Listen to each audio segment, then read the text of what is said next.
Ininspeksyon ni DPWH Secretary Vince Dizon ang mga nasirang infrastruktura sa Iligan City matapos ang malawakang pagbaha kamakailan, bunsod ng pananalasa ng Bagyong Basyang. Dahil dito mabilis na ipatutupad ng pamahalaan ang Oplan Kontrabaha Program sa lungsod. May report si Sharif Timhar ng Radyo Pilipinas, Iligan.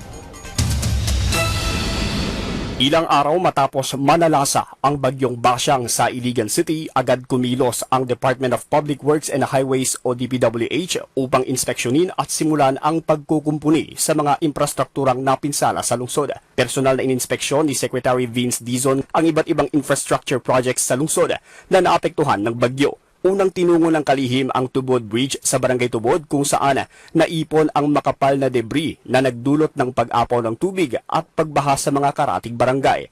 And we will immediately mobilize Oplan Kontrabaha in Iligan as per the President's directive. And we will prioritize two things. Number one, yung massive desilting and dredging of the Iligan River. But apart from that, there is a existing drainage master plan for Iligan City, and we will start to implement that already in 2027. Sa Barangay Abuno naman, sinuri rin ang Panuliran Steel Bridge na mahigit 2 dekada na at tuluyang na-wash out matapos tangayin ng rumaragasang baha noong kasagsagan ng bagyo. So dalawa yung kailangan gawin natin dito sa Barangay Abuno, no, na kailangan nating immediately magtayo ng temporary steel bridge ulit habang magpupondo tayo ng permanent bridge sa 2027.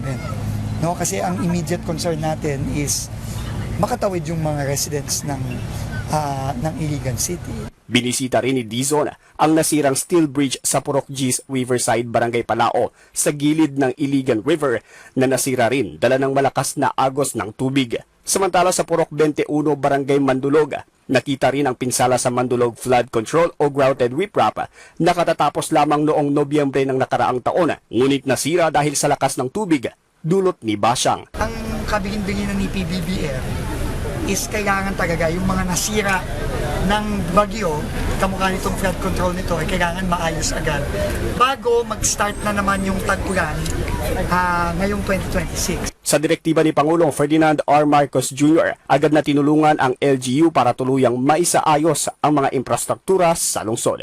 Mula rito sa Iligan City, para sa Integrated State Media, Sharif Timhar ng Radyo Pilipinas, Radyo Publiko.